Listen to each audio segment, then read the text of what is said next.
Nous voilà à Bourges, capitale des alchimistes, vous diront certains.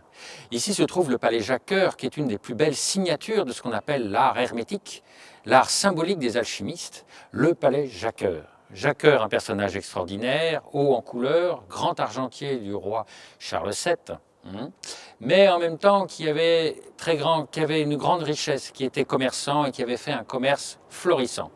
Certainement une des plus grosses multinationales de l'époque, puisqu'il voyageait jusqu'en Orient. Jacques-Cœur a fait couler beaucoup d'encre et a fait couler beaucoup de bruit autour de lui. Alors, Jacques-Cœur, alchimiste ou pas alchimiste? Sa richesse semble être justifiée par son activité de commerçant, c'est évident.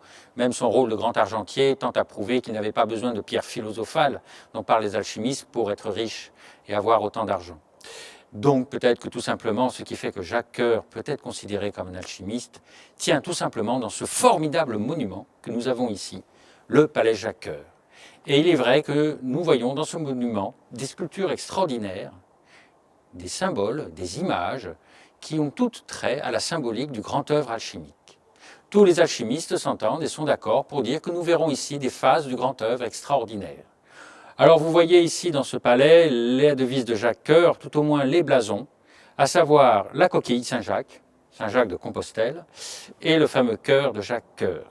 Le cœur étant le symbole du soufre, de l'esprit central, et la coquille étant le symbole de la matière, du vase, et donc le principe féminin de l'œuvre.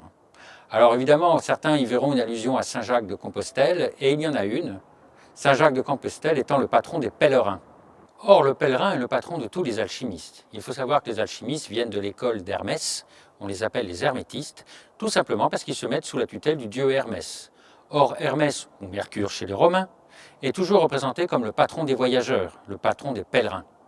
Vous comprenez donc la symbolique de la coquille de Saint-Jacques de Compostelle, ou Saint-Jacques. Saint-Jacques représente tout simplement le Mercure, le pèlerin, ou le dieu Hermès, duquel se réclament tous les alchimistes, à commencer par Jacques-Cœur. Voilà, nous avons donc la présentation de ce merveilleux hôtel, ce palais. Nous allons étudier tous les symboles, nous allons voir toutes les phases du grand œuvre. Le grand œuvre alchimique qui permettait d'avoir la pierre philosophale, qui permettait de transmuter les métaux vils en or, oui, mais qui permettait aussi d'obtenir la médecine universelle, la vie éternelle, et cette pierre philosophale qui a des particularités, des qualités toutes plus miraculeuses les unes que les autres, que certains n'hésitent pas à représenter d'ailleurs par la coupe du Graal.